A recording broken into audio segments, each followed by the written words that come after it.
cup at a time. Tea time. Yeah, this is tea time. Yeah. Making a difference.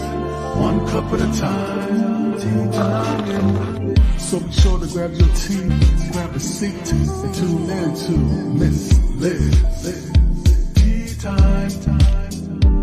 Making a difference. One cup at a time. Tea time, yeah. Tea time.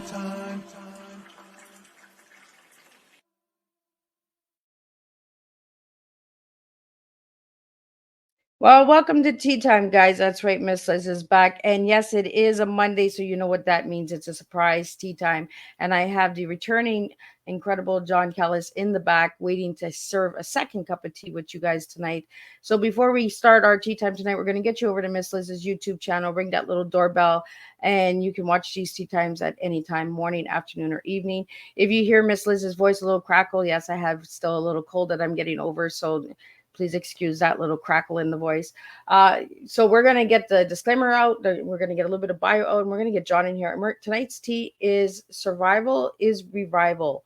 That's right. We're serving different type of tea in Miss Liz's house. We don't serve a beverage. We serve real life stories and words. And we're going to be talking about John, his book, When the Rain Stops, and a little bit of updates since he's been on Tea Time last time, and shooting and get some other stuff out there for all of you guys out there. If you have any questions or comments, please put them in the section. I'll get those out to John as well during our live broadcast. And if you would like to stay anonymous, you can send them directly to Miss Liz's Facebook page and DM me, and I'll get those questions out to John if they're related to the conversation. Disclaimer for Miss Liz's Tea Time live show. Miss Liz myself is going live using StreamYard. Before leaving a comment, please grant StreamYard permission to see your name at StreamYard.com. Please be advised that the content brought forward for any Tea Time show hosted by myself, Miss Liz, is always brought forward in good faith. However, may bring forth dialogues and opinions that are not representative of my platform. The facts and information are perceived to be accurate at the given time of airing. All Tea Time guests and audience participants are responsible for using their good judgment and taking any action that may relate to the discussion. The content might brought forward may include discussions for some where they may be emotionally at risk. It is significant to know that this show is engaging in discussion forums only to offer and inspire awareness and connection, and is not providing therapeutical advice. If you have any questions about this disclaimer or the panel's discussion, you may freely contact me, Miss Liz, through my email at bookingmissliz@gmail.com. Moving forward, should you choose to voluntarily participate in tonight's show in any aspect, I myself, Miss Liz, welcomes you. And should you decide that the show is not made for you at this time, I respect those wishes and will see you at a later show at a later date and time. And again, all Tea Time shows are done on Thursday. That's the original date, 3 p.m. and 7 p.m. Eastern Standard Time. If you see it on a Monday, Tuesday, or Wednesday, it's a surprise, special, or rescheduled Tea Time. So now a little bit about John. Well, I'm going to keep it short and sweet, and then we're going to get John in here. We're going to spill some tea. So John has worked 50 years, a remarkable 50-year career in the entertainment industry. John has directed and produced award-winning films, commercials, and television shows. His extensive experiences include work with iconic actors and notable projects that have shaped the industry, from featuring films like No Solicitors to adapting best-selling novel. John's storytelling prowess is unmatched. He also has a bunch of other things that you can check out on my Facebook page. His full bio is there. And let me get John in here. Let me sip on some of my medicine over here that Miss Liz is drinking. Hi, John. Hello, Miss Liz. How are you? I don't know, man. I started getting all tongue twisted there. I don't know what the heck was going on with me there, but so welcome back, John. Thank you. So, John, for all the listeners who haven't seen you on season 4, tell us a little bit on who you were as a little guy and who you are now. Well, who I am now is a 50-year veteran filmmaker with 8 award-winning productions, including an Emmy nomination. I've written 6 books, and I've really enjoyed the whole process of being a filmmaker. Who I was as a little boy, however, is a different story. I lost my dad at 3 and pretty much gave up hope, felt abandoned, frustrated with the world. And by the time I was 12, I was acting out so badly that the courts gave my mother a choice of either sending me to military school or reform school. hindsight, I might have been choosing reform school because military school didn't do me any good. So they took me out of there, and by the time I was 15, I had had it with life. I completely depressed, and one night I walked to the edge of the dock where there was a little frozen lake and jumped in, wanting to kill myself. And somehow underwater, the cold got to me, and I thought, there's got to be a better way. And so I started to accept help and mentorship and therapy and turn my life around. So, John, when you were on season 4 last year, we talked about your book that you wrote, the memoir. Do you want to share a little bit about that book? Because I really want to get the book out again tonight. Sure. It's a journey from a young boy that has a perspective as a little boy that is quite different than the adult looking back at it. So there are two voices in the book. The little boy, which I had to rip Band-Aids off and scars and everything else to get down to telling the truth about how I felt as that little boy without tainting it, looking at it from an adult.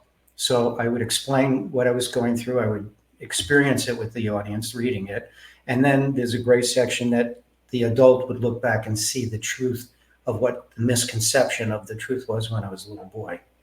And from there, it went through my entire life, the career as a filmmaker, and to this day, basically, it's a journey from ghetto to a very successful filmmaker.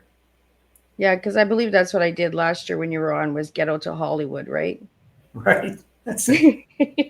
So let's talk about the ghetto, because people look at the ghetto in different ways. So let's talk about the ghetto. Well, Jersey City back in the early 50s was a very rough place. If you weren't a neighborhood kid, you'd get the snot beat out of you. It was a very mixed environment, both whites and African Americans, and unless they knew you, it wasn't safe to walk around. There were junkyards. There were fights breaking out. We would have mud fights, and people would start putting rocks in the mud and throwing at each other. So you'd walk away bloody and everything else. And it was just a very tough life. There was no forgiveness in it. So, John, as a little boy, you mentioned that you went to military school, right? Yes. So how was it for you there? The worst 3 years of my life. Now, before I get into it, I have to admit, at that age, I had a mouth on me. Not that I don't now, but at that point, I didn't have any filters. So the first night I arrived at military school, I literally got knocked out 3 times. No one had explained the rules to me. I didn't want to be there. I was 12 years old. I had just traveled from New York City to Virginia alone, no parents, nothing. And I was scared to death. So my survival instinct kicked in to be a smartass, and it wasn't a good move. Now, the disclaimer here is I hated it. I hated every minute. But there were kids that went to that school that were setting themselves up for West Point, Annapolis, and all the other things because they wanted to be career military people. And for them, God bless them. We need people like that. It just was the wrong fit for me. So I fought it tooth and nail and got into all sorts of trouble. I managed to set a school record of getting the most demerits in the first semester that any kid has ever had. And a demerit meant that every hour of free time, you couldn't have it until that demerit was taken off your record. So I would either march or have to do exercises on all my free time, and it just drove me mad. So how do you look at military, John, in today's world? I think it's necessary. I'm proud that both my fathers, my deceased father and my stepfather, served in the armed forces. I have nothing but respect for the armed forces and the veterans, and I can't say enough good things about them. It's just not a fit for me. I'm not that personality. Yeah. So, John, your story, it's called When the Rain Stops, correct? Yes. So why that title for your book? That's an interesting question because I was outside one day and it was raining, and it was like a double-edged sword. There was a lot of pain going into my heart, and I always felt the rain was pouring into my heart. But the rain also represented to me a washing away of frustrations, trauma, anxiety. So I thought, when the rain stops, what happens? Well, the clouds disperse and the sun comes out. So it was very transformational in the concept of When the Rain Stops. So, John, when I hear that title, when you gave me the book and I read the book, and I was like, whoa, like you you know when you came and asked me to be on Tea Time, I said, okay, let me read your book. It really took me back because men's stories need to be heard, right? And Yes. that's what I got when I read your book, was that you were giving a voice to that little boy that didn't have a voice growing up. So, John, by sharing your story, have you opened doors for other men to share their stories? I have actually, and just sidestep back to the military thing. A veteran actually reached out to me and said, "I read your book, and I have to say, it really helped me as a veteran because he had PTSD, and he saw what I had gone through and realized what he was going through, and it gave an opportunity for him to have his own voice." He said he was scared to death to talk about his problems, and so we communicated back and forth by email, and I encouraged him to be safe enough in your own heart and secure enough that what you say is honest and nobody can take that away from you. And if anyone tries to, then you walk away from them because you don't need that in your life.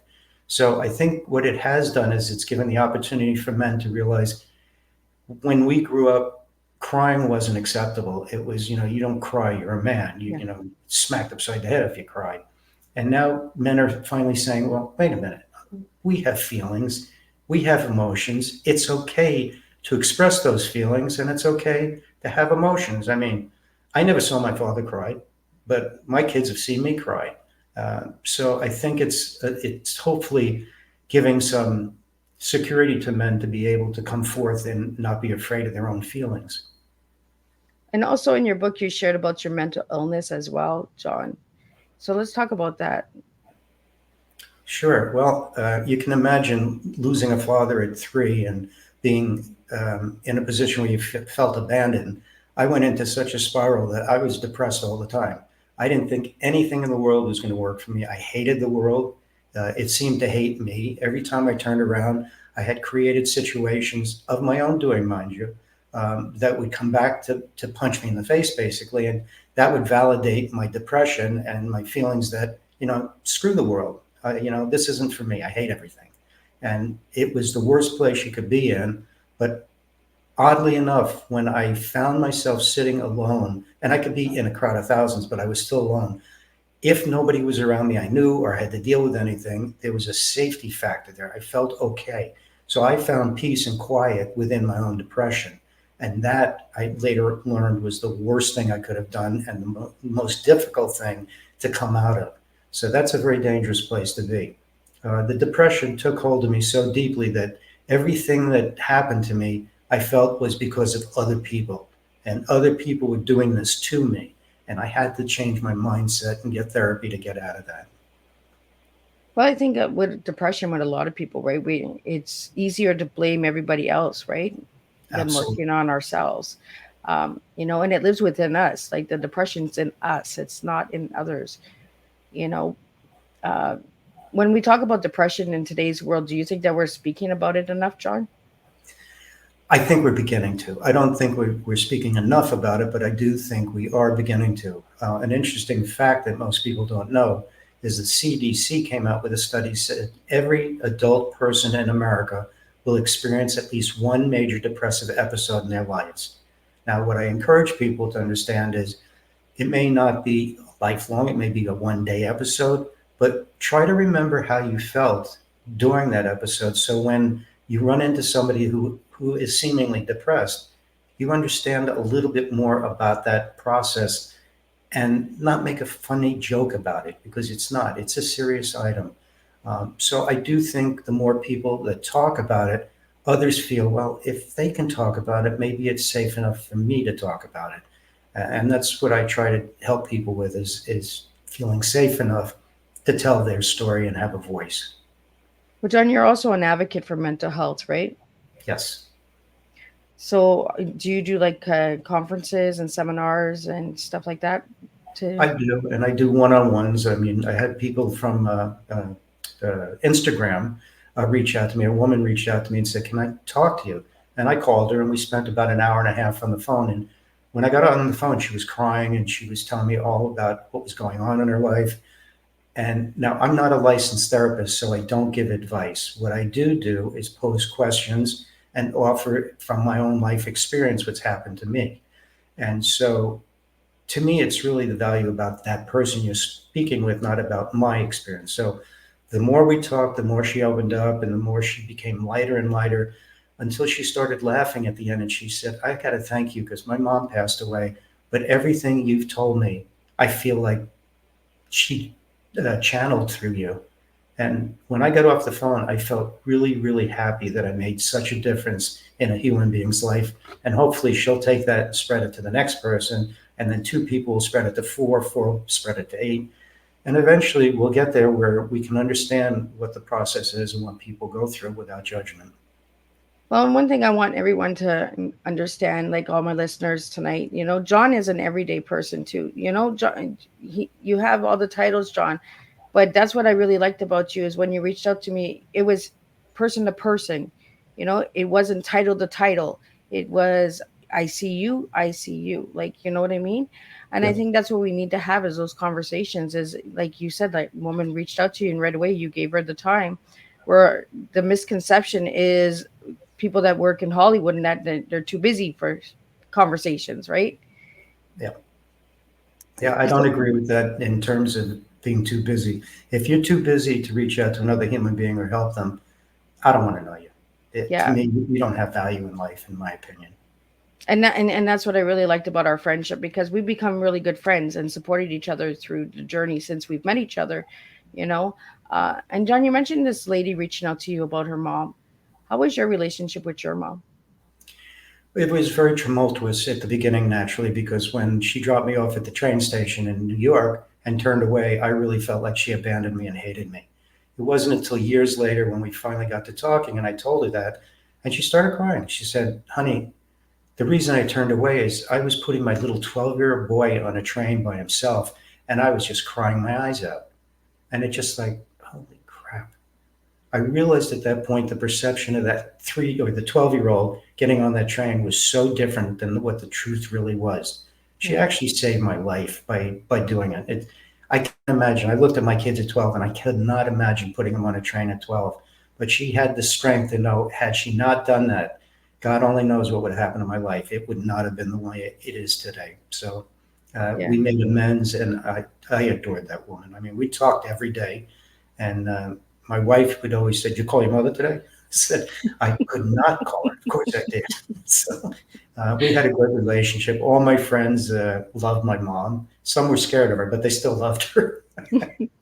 And you share that in the book. That's what I really like is the relationship you shared in the book. And the book is so easy to read. It was not like a book where I'm going to read 2 or 3 pages and put it down. It was an easy flow read. Really, and like there was a lot of hard stuff in the book, but I found it was an easy read to read. As somebody who had went through trauma herself. And I really get a lot out of reading other people's stories that deal with trauma and mental illness because you don't feel such alone, right? No, Um, and I really liked the title. Like when you reached out and you gave me the book, I was just, oh, when the rain stops, and I like to stand in the rain because that's nobody can see me cry when I'm in the rain, right? Or I yeah. like to take a shower and cry in the shower. Nobody sees that. So that's what I got when I seen the cover of your book. I was like, oh, this is a cry. This is going to be a crier. I'm gonna cry with this one. That's funny because a friend of mine read When the Rain Stops, and he called me and says, I didn't realize this was like such an intense book. I said, What do you mean? He goes, Well, I read your horror movie and your book, and I thought this was another horror movie, and I started getting into it. And I said, Well, actually, it might have been a little bit of a horror movie in there. So it's interesting how people look at a title and get different things out of it. Yeah, and the cover of it too is almost like the rainbow, right? Like the rainbow coming out, like the colors that are on the top. So how did you get the cover for that book, John? Well, I went through a million different ideas. I had one idea where a figure was silhouetted against the background of the ocean and stuff, and it just didn't read right. And then I spoke to my editor, and he said, "I have a thought for you." I said, "What?" He says, "The rain, the ocean, the clouds, and all that means a lot to you. Why don't we just do an ocean scene with the sunset and the clouds representing that it's like the phoenix coming out of the ashes. The clouds are separating. There's life, there's light, there's love. And I thought, wow. And when he presented that to me, I just fell in love with the cover. I think it's absolutely stunning. So everybody should go over and check it out. Like grab a copy, and pass it along. When you buy a book and you read the book and you're done with the book, pass it along to somebody else. I always tell people keep passing it, right? Pay it forward, and the story gets out there as well. I have a great idea. Instead of passing along, buy them one. Right? Christmas gifts. Christmas is coming, right? What are we like? I should have reached out to Santa before I came on to find out how many days before Christmas. I think it's a little 80 days or something like that. I'm not sure. Santa's going to be Miss Liz. See, Miss Liz has friends all over. I even have Santa Claus that gets after me, get off the naughty list once in a while. So, John, I want to talk about your tea tonight because you gave me something that's totally different. Survival is revival. Why those three words? Well, if you're going to survive in this world, in my opinion, you have to break it down to where you're at. And the only way is the revival part is to first understand where you're at in life and take responsibility for it and say, this is what I did, this is who I am, and everything around me is because of the way I've made it so. So if you're going to survive, you have to take the bull by the horns and revive your own life. You've got to say, I want to change my life. It's a blank piece of paper. I'm going to write my own movie, and here's how the story goes, and here's the middle of it, and here's hopefully the end to it. And then you have to day by day move towards your vision of what your revival is. And once you do that, you start to begin to survive, and you start breathing easier, and the weight of the world comes off your shoulder. You're not so consumed by all the little things that nitpick at you, and your brain starts to relax, and you start to hear things, and don't turn away from them. If something says, listen to it, and then smack it. Say, no, that's not how we're going to do it. For an example, someone the other day said to me, oh, I can't afford that. And I said, stop right there. He said, what? And I said, let's change your mindset. I said, what do you mean? I said, that comment makes you a poor person inside, mentally, spiritually, and physically too. And he said, well, what do you mean? I said, well, look at the difference. I can't afford it. He goes, right. As opposed to, I have to find out a way to make more money so I can buy it. And he looked and went, damn, that's good. And I said, well, it's just a matter of training your brain to see things, to be able to survive. And by doing so, you revive your spirit, you revive who you are, and you revive everything around you, because once you change your mindset, different people may be coming into your life, and others that were damaging and less supportive leave your life. And once you see the process makes you healthier, you have now survived by revival. I love that. I never looked at it that way because I get into those spots too, right? Those downers, and I'm just like, I can't do this. And then I hate the word can't. And then I try to break it up, right? Cannot. And then it's I can. It's reprogramming ourselves, and seeing different perspectives. And that's why I like having these open conversations with you, John. Is because you're giving me a different way of looking at life. Even before we went live, there was a couple things, and now us having this conversation, I'm just like, I got it. Yeah. It clicks in, and we have to have these conversations in order to open up, new paths and new ways of thinking and understanding. And it goes right back to the depression, right? Mental illness, understanding it by having conversations and talking about it. And I'm glad that you brought it up, that 1 in 4, Yeah. for the major depression, because it makes everyone out there understand that it can affect all of us. And it does affect all of us. Everyone will have a major depressive episode. It doesn't mean you're mentally unstable or anything. It just means you've broken down. And it's the old Chinese proverb, you have to empty the glass before you can fill it up again.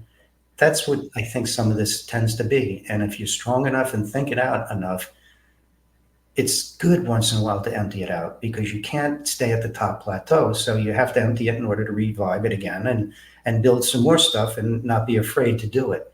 And once you get that process, you start embracing it. You go, okay, what's the next one? What's the next one? And you start feeling good. And then when you see that you're affecting other people's lives, it just gives you this I won't speak for everyone, I'm sorry. It gave me this overwhelming sense that I'm making a contribution to make this world better, more filled with love and less filled with hate. Yeah. So, John, do you remember the first tea you served me? Yes, You do? I do. What is it? I'm not going to tell you that. You're not even going to let it spill a little? Okay, it's uncover, discover, and recover.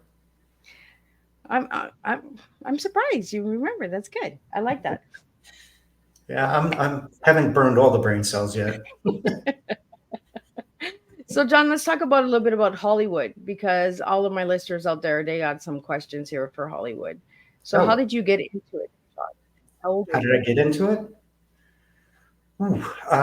I was doing my master's degree at Occidental College, and I was sitting in a little shop and a restaurant, and I was doing my work, and I heard everyone giggling, and I looked over, and there was a bald-headed guy with a white suit on. Everyone was laughing and pointing at him, and he caught my eye, and I smiled at him, and I went back to work. Next thing I know, a guy sat next to me. He says, "What are you doing?" I said, "Well, I'm blocking out this play that I have to do as part of my master thesis." And he said, "Can I come see it?" I said, "Oh yeah, it's going to be open to the public." So he came, and I at that point in my life, and I still don't do this, I wasn't the kind of guy that says, "Hi, my name's John. What do you do for a living?" You know, everyone's trying to find a way to make a connection.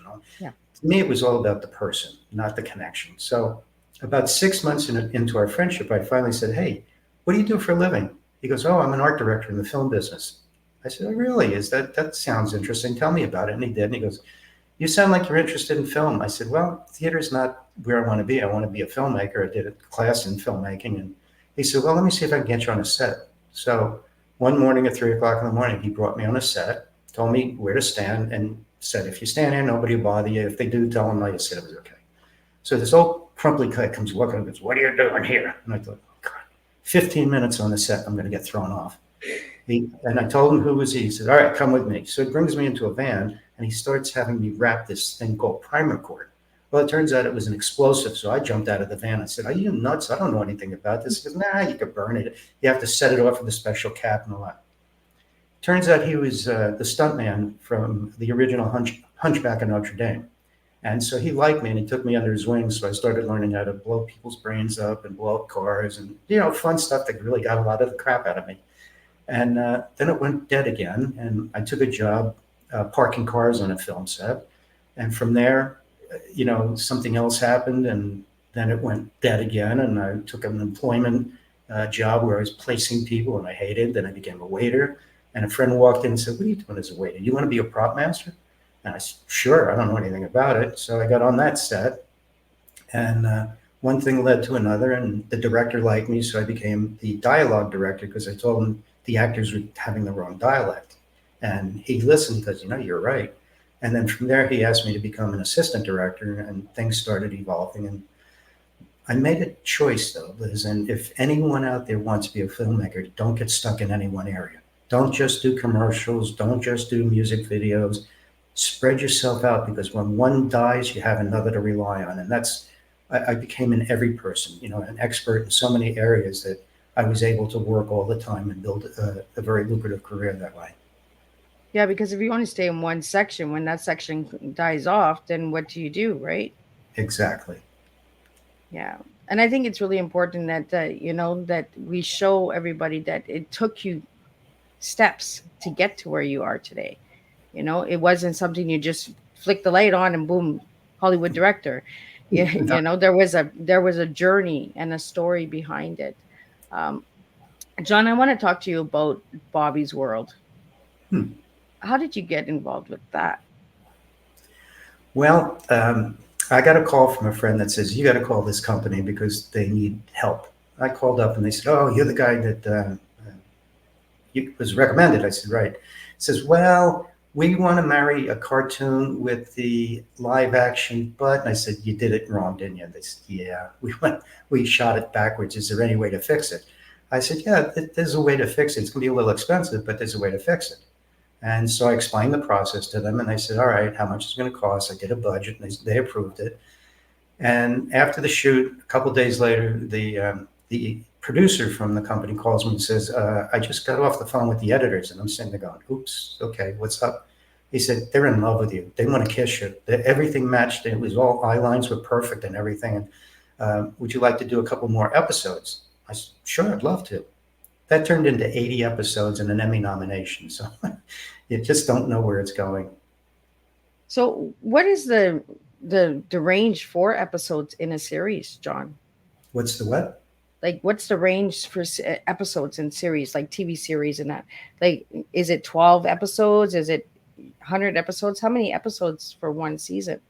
There's really no hard and fast rule.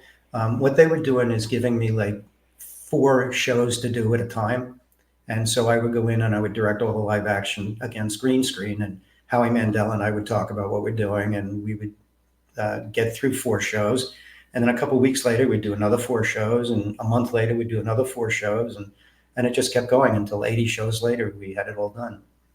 Wow. So for anybody that doesn't know who Bobby's World is, do you want to share a little bit about that, John? Sure. It's a show that Howie Mandel created called Bobby's World, in which there's a cartoon character called Bobby, and he interacts with Howie, the live action Howie, and they go through these little episodes of, the adventures and all that. And it's a very cute, cool show. It's funny because sometimes when I'm on set, somebody go, wait a minute, you did Bobby's World? I grew up with that. And oh God, you're making me feel old. I won't say it then. That's okay. August is my 50th year in the entertainment business. So I guess at some point you do get a little older. Yeah. So John, on your flyers that I shared for Tea Time, I also shared 2 other books that you wrote, The Solicitor and Secrets. So let's talk a little bit about those books, because those books really grabbed my attention too. Good. Well, I'll give you the short version on No Solicitors. I have a sign on my door that says No Solicitors. So when people ring the doorbell and they're soliciting, it just drives me mad. So one day I was having lunch with a friend of mine at Warner Brothers, and he said, you seem like you're in a kind of pissy mood. So I explained the whole no solicitor. He goes, oh, I have an idea. I said, what? He goes, why don't you write a story and kill them? Great idea. And so that was the birth of that book, that I then made an adaptation into a screenplay and raised the money and shot a film, which is still in worldwide release, which is really exciting for me. Oh, wow. As far as secrets, I've always had a fascination of World War II. And when I was younger, I always thought my dad wasn't dead. He was on this special mission, secret undercover and all that. Until I found letters in the attic, to my mother saying, I'm sorry, Gus is dead and all that. So I did a lot of research about what the Nazis were about and what D-Day was about and what some of the undercover work was. And I created this story that starts in Nazi Germany and comes to present day and becomes like a James Bond film. But it has a lot of truth about psychotropics and other chemicals that started in Nazi Germany and wound up getting approval in Congress with actual Nazis pitching it and nobody knowing they were Nazis. And there was a lot of research done. So I wove some of that into the fictitious story without making a big deal of its truth. And it's a great read if you like that kind of thriller and excitement and James Bond stuff. I've gotten so many wonderful people writing back saying, this is a very cool read. And it's an easy read. It's a nice sit on the beach read, adventure. Well, I think all your books are kind of easy reads.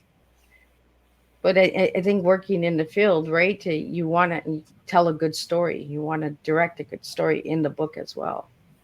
That's interesting you said that, because I tend to write very visually. People say, you should turn this into a film. And I keep thinking, yeah, that's probably what I was trying to do in my mind in the first place. I also just finished another book called The Myth, which defines how we got here and why we got here. Because as a little kid, I always felt this pulling, and I never realized what it was or thought about it. And then one day I was watching Nat Geo or something, and I was listening about how salmon swim up because they have such a need to go home. And I thought, oh my God, maybe that's some sort of alien DNA in me that wants to go home, and it keeps pulling at me. So I created this other 2-dimensional, out of our sync story about these two warring factions that wanted to find 3 planets in the solar system and see if they could cohabitate.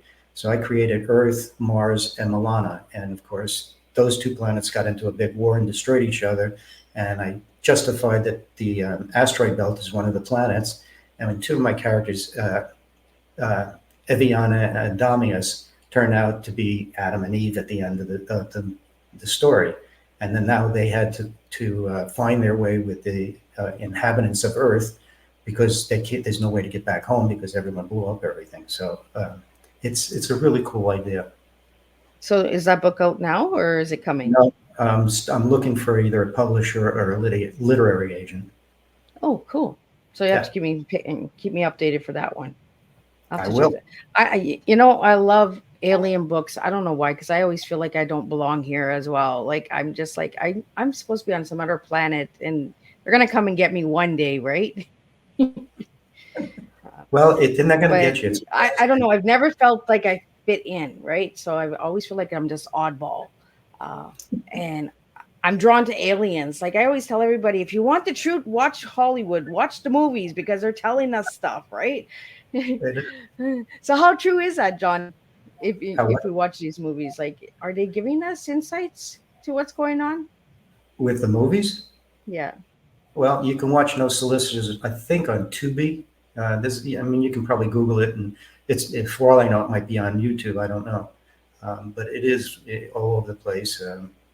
I'm doing a Christmas story called Christmas Voices that I wrote an adaptation of one of my novels, and we're fully ready to go. So we're out looking for investors.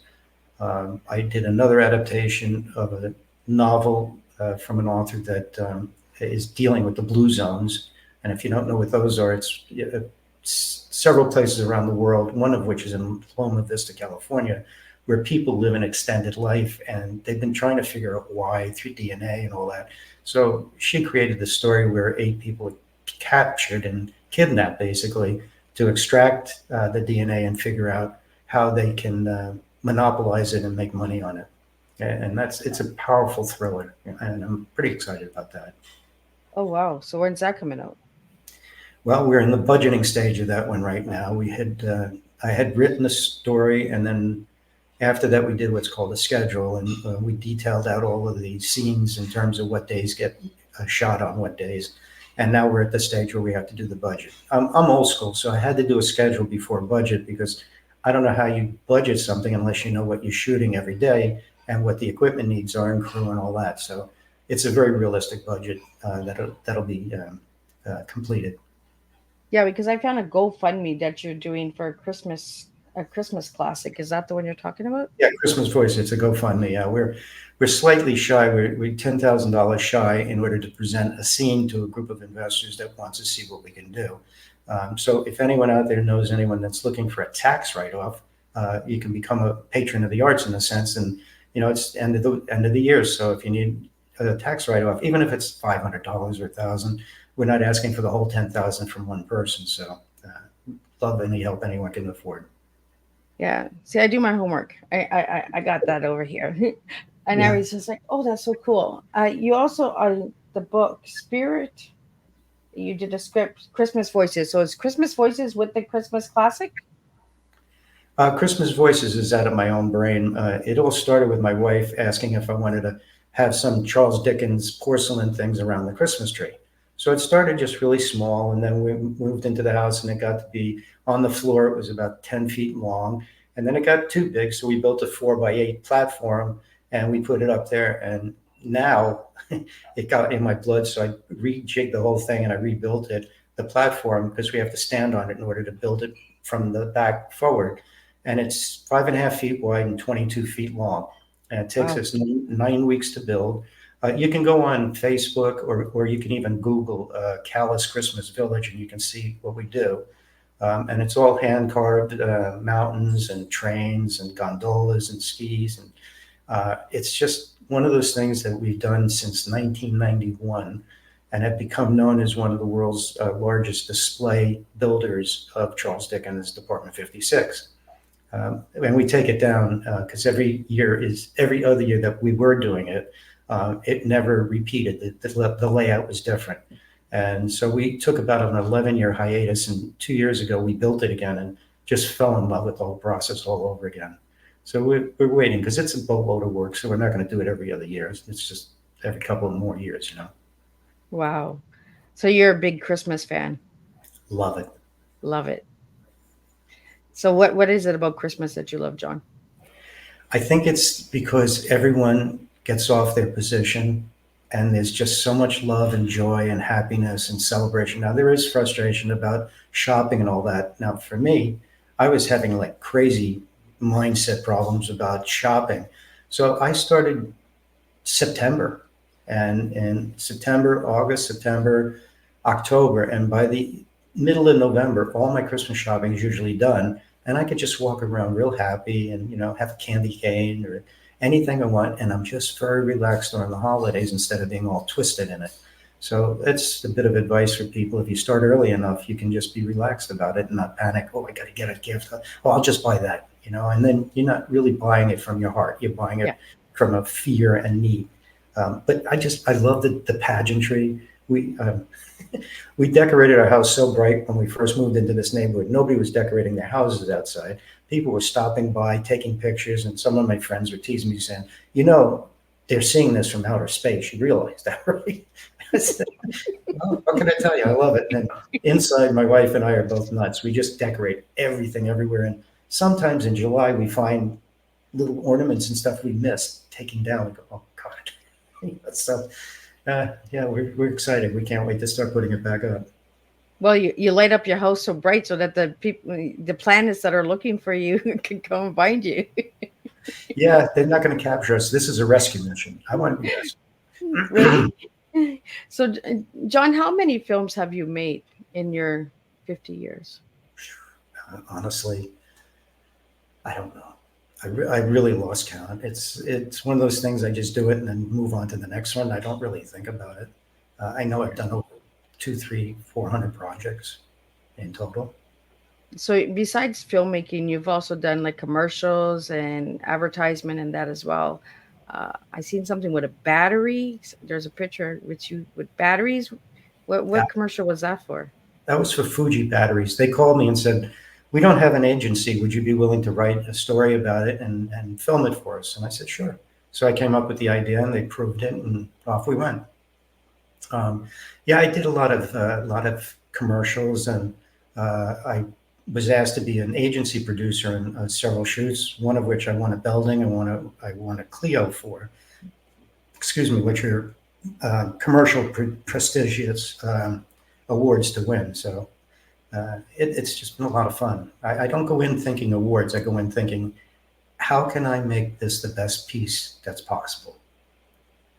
Yeah, I think you bring the heart in and you make the difference. That's what you do, John.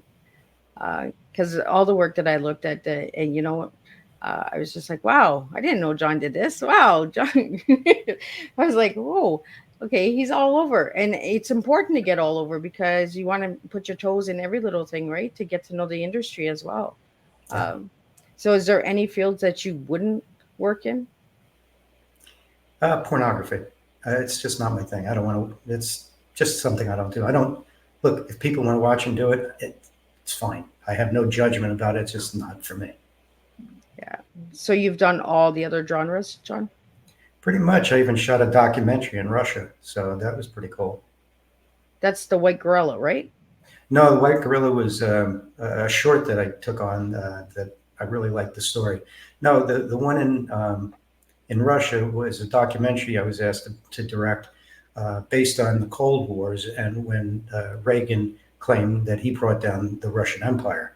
And my research and shooting all of the top people in Russia, it turned out that he just took advantage of a moment in time where the Russian infrastructure was falling apart anyway. They were doomed, and they openly admitted it. So it was kind of bittersweet listening to their stories, going from communism to democracy. Clearly, I'd rather have democracy, and some of the ways they told me that the Communist Party worked just didn't sit well with me. But having said that, I'm one of very few Westerners that was taken into the vault and allowed to hold Stalin's communist card in his hand. And that just gave me chills when I looked at it. I went, this is Stalin's holy mackerel. So it was quite an experience to do that. Wow. Yeah, I remember the white gorilla because I was reading on that. That's about the monkeys, right? The gorillas. No, this was about a boxer who, Oh yes, yes, yes. See, I did so much work on you, John, that I'm just like, my mind's all over, like out over here. My brain is thinking gorillas like a monkey. Ooh, ooh. well, it's easy, white gorilla. You would make that assumption. Right. I don't know where Miss Liz's brain went for a minute, guys. Yeah, you don't want to know. Curious minds, Right? You just never know. Miss Liz, whoop, it went over the head a little bit. Since we're on the whoop, let's just take it down another little twist here, John, and let's go back into lemons. Let's see if you know where I'm going with this. I seen a post that you put on, I think in July, I believe, and you were holding a small lemon and a big lemon. Do you want to tell me a little bit about those lemons? Sure. Well, you pick up some doozies, don't you? I, A I friend of told mine, you, I'm the loopy girl, right? I just go all over the place. a friend of mine was moving to France, and he had this 2 foot lemon tree in a bucket, and he said, "You want it?" I said, "Yeah, why not?" So I went in the backyard and I planted it. Now it's about 10 feet tall, and it just produces these lemons at the beginning of the season that are literally about this big. And when you have a store bought one about that big and you hold one that big, it's just amazing. A friend of mine gave Christine McVie from Fleetwood Mac a couple of the big ones, and she wrote back and told him to tell me that she's never tasted sweeter lemons and can she have more? I got a ticket to the concert, so um, they gave me a ticket to the concert. I wasn't serious, but anyway. Uh, Oh, the see where the lemon, lemon takes you? It gives you an yeah, I answer. know. Talk about turning lemon into lemonade, right? Right? When I seen that, I was like, whoa, that's a big lemon there. Like, and when you posted that, you were also posting a recipe for a lemon soup that you had shared with me, John. It's a Uh, Greek soup called avgolemino, so I and want I want to get that out there because I haven't made it yet. I have the recipe because John gave it to me. But John, what is it about that soup that you love? it reminds me of my grandmother. When I was a little kid, we called grandmother Yaya in Greek. She would always go, Ella the Johnny, Ella the Yanni, and that means come here, John. And she would always take me in the kitchen, and there'd be the big pot of avgolemonen being made, which she made from scratch. Chicken broth came from the chicken, not a can. And there was always a smaller pot on the stove. She goes, "This you take home for you only. This is just for you." I said, "Oh, thank you, Yaya." And I'd give her a big kiss, and I'd get home, and the next morning there'd be about that much fat on the top, just from the wonderful ingredients and stuff. And I'd pound it down and cook it up and stuff. And I guess that's what it is. It reminds me of my grandmother a lot. And if you're Greek, our staple is lemon and lamb. So L&M, lemon Yeah. and lamb. And it's just fun. Even my kids now took the recipe and they're making it. So Yeah, I was like, "Oh, lemon soup. I've never heard of it." So I had said, "John, give me the recipe." I haven't made it yet because I'm scared to make it, John. well, we can FaceTime one time, and I'll take you through the whole thing in my kitchen, and we'll just Oh, show well, you. look at that. There's just one little section that you have to let the soup cool down enough, and then start warming up, and you have to pour in the ingredients slowly, or it'll curdle on you. So that's the tricky part, and so we can do FaceTime, and I'll show you how to do it. Oh, well, that's awesome. Well, thank you for that, John. No See, problem. John takes time to even show me how to cook. That's the only thing I was scared of when you gave me the recipe. I was like, "Oh my god, I'm going to curdle this. I'm going to curdle this." I don't know. Oh, uh, yeah. Yeah. Once you do it once, it's easy peasy. So, John, the last time you were on, I also got a recipe from you for Christmas cookies, I believe.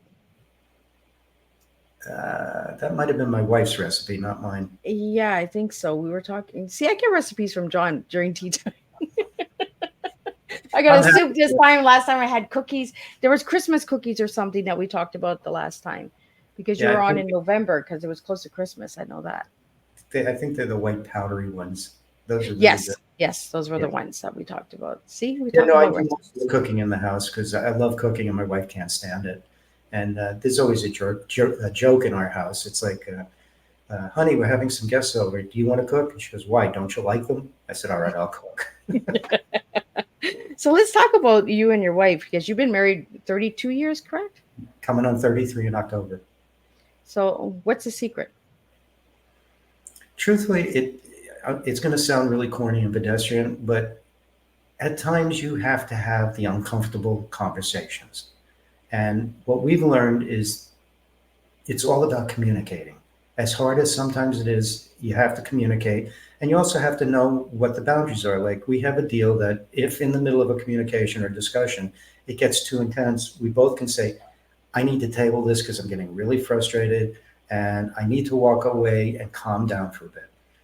So we do that. And then one time we had an agreement where Lindy could stop me and say, I listened to you, but I don't want to respond. I want 24 hours at least to think about it so I can let it digest. And I did the same for her. And believe it or not, after 24 hours, my thinking process had changed completely from that night. And I'd go to her and say, I was all set to do this, but I realized the things you were saying are really right. And I'm really glad we had the time to calm it down and work on it. The other part of it is, for us anyway, is we have two things. We have a husband and wife, and we have friends. And sometimes one of us will say, put the marriage aside. I need to talk to my friend right now. And we started as friends, and we still are friends, and we communicate. We share things equally. There's no like who's running the roost, who's doing this. Now, when I say that, she loves vacuuming. I can't stand it. She loves laundry. I'd rather throw the clothes away and go buy new stuff. I love cooking. She doesn't want anything to do with it, but she'll clean up. So and I do all the maintenance in the house too. So we found that all of the things that make us compatible, the other one doesn't like doing, and we do. We also love traveling. So when we get on a plane, we're like two kids, don't you travel? We're getting out, and we just explore the world and just have a great time together. And we just, for some reason, haven't lost that. And it's weird because people say, well, after 30 some odd years, how's the sex? And I say, it's never going to be like when you first get together. It's impossible. So what you have to do is change your mindset. It's not about the thrill and the joy of opening each clothes and stuff, but you're making love to the history of your relationship. And that to me became more valuable than the sparks and fireworks and all that nonsense. And you feel a closeness spiritually with a human being. And so I think communication is really the key to it all. Well, I think healthy intimacy, right? And a lot of people think intimacy is just sex, right? Yeah. There's so much more than that. And we talked a little bit about that the last time as well, John. Yeah. Building that bond and connection, doesn't have to always be intercourse. There's other ways of, being close to each other, holding hands, having that conversation, pillow talking. There's so much stuff that people don't understand about that connection of one on one, right? It's funny you said holding hands because when we get in bed, we watch TV and we hold each other's hands. And, after 30 years, people are saying, you got to be kidding me. You're really holding each other's hands? I said, yeah, we like holding hands. What's the big deal? Yeah. And it's a touch. It's subtle communication. Well, and that's the thing, right? Keeping that relationship together, connected, not just through intercourse and sex, there's intimacy. And I really talk about intimacy a lot on Tea Time because I want people out there, my listeners, to really get connected. People are coming in relationships and that's all they want to do, right? Is just, take the clothes off and then boom, we're in love. Well, that's not what love's all about, right? There's so many different stages of love, guys, to build and that. And I think the other thing about it is that it's okay that you're going to have fights. And it's okay that you may not talk to each other for a day. But that doesn't mean your relationship's over. This new way of thinking, like fast food, oh, it's not working, I'll just get another partner. You're just setting yourself up for failure every time. You just have to get through it sometimes. And if you marry that person, you probably married them because you love them. And that's what you need to keep coming back to. And Yeah, the fights are not comfortable, and I hate them. I hate it when we're fighting. It just doesn't sit well with me. And sometimes we'll look at each other and start laughing. Go, what was that about? I haven't got a clue. And sometimes just the moon wobble. I don't know what it is, but it's going to happen. But sometimes a fight is not even related to the relationship. It's just maybe you're having a bad day, and something just triggered you, or a word or a scent or a smell, and you're just like, and you bottled it all up for a while, and then you're just like, oh, well, today's a good day to get you. Like, The crazy comes out. right? Yeah, Miss Liz got crazy. So, John, I want to calm the conversation down. You gave me the word calm, so we're going to calm it down. Why the word calm to describe yourself as an individual? Well, I find when I'm really crazy, with all these thoughts and like I get anxious and all that, I have to find a way to calm myself down. So one of my tools in my chest of the tools is I sit down and say, okay, you got these 5 things on your mind, write them down. So I write them down and say, no, pick any one. And I pick it and I said, how important is that in your life? What is the value to it? And I go through that process. Then I say, all right, on that list of, let's say 5, what's the least thing you want to do? And I'll say number 3. I say, that's what you're doing first. And then I pick the second hardest until the last one, because when you get to the end of the list, the easy ones, you feel more calm and more relaxed. And then you just have to sit there and just take some deep breaths, calm yourself down, realize you've accomplished. Now, if you don't accomplish all 5, that's no reason to get crazy, because maybe one of them was get up on your roof and re-roof your house. Okay, well, that's not going to happen in a day. We know that. So it's an unrealistic goal setting thing. So I call the roofer. Me too. I was just using it as an example.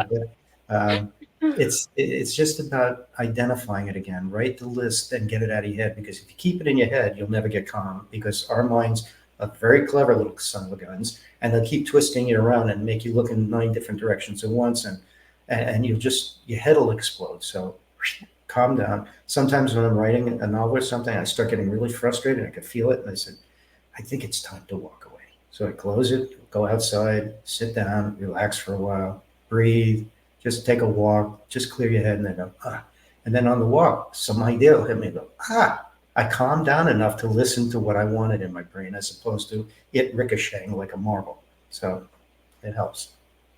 Well, when you gave me the word calm, I was like, oh, this is going to be a conversation to get into, because I was like, John, calm? Yeah, it sounds like an oxymoron, doesn't it? I just like, oh, okay. Didn't know that side of you, John. So, John, you gave me, for your favorite color, you gave me the color white. And you're the first guest to give me. You Purple. gave me white. Did you not give me white? I don't think so. I'm going to have to double check my notes. Okay, purple. You're going with purple? Well, I do, but I do like white too. Yeah, I'm pretty sure you gave me white. All right, let's go with white. I can roll.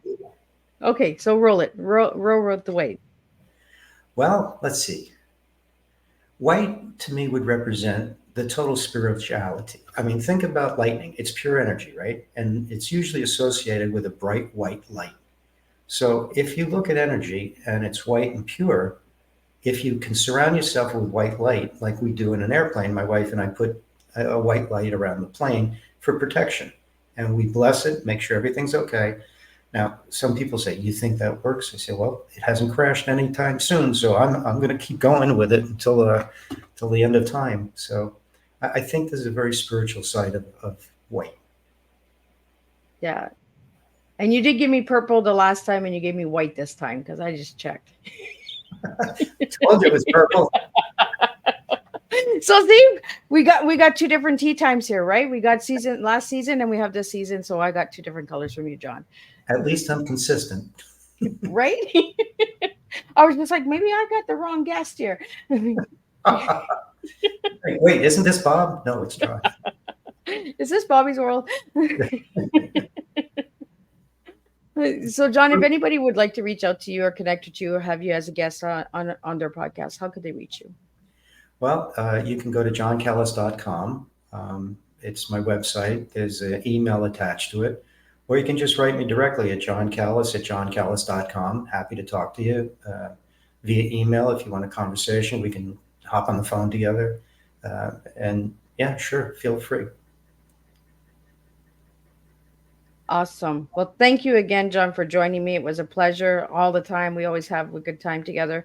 For anybody that would like to know more about Miss Liz's Tea Times, check out my website at www.misslizsteatimes.com, or check out Miss Liz's Tea Times on the YouTube and subscribe, ring that little doorbell. And I will be back Thursday with the closing guests for September. And tomorrow, the press release for October's lineup will be out as well. So check that out. We have 2 new countries coming in. So Miss Liz will be up to 72 different countries in 5 years. So that's the way that the tea spills in this house. And I just want everyone out there, the listeners, to know that I really appreciate your support. And without you guys, I could not do this. So thank you for tuning in and joining. And thank you for all your supports with your questions and comments and keeping Miss Liz moving forward. Um, and until then, I will see everybody Thursday, same time, same place. And we're going to serve TEA all over again and bring some more stories to the table. Thanks for joining tonight.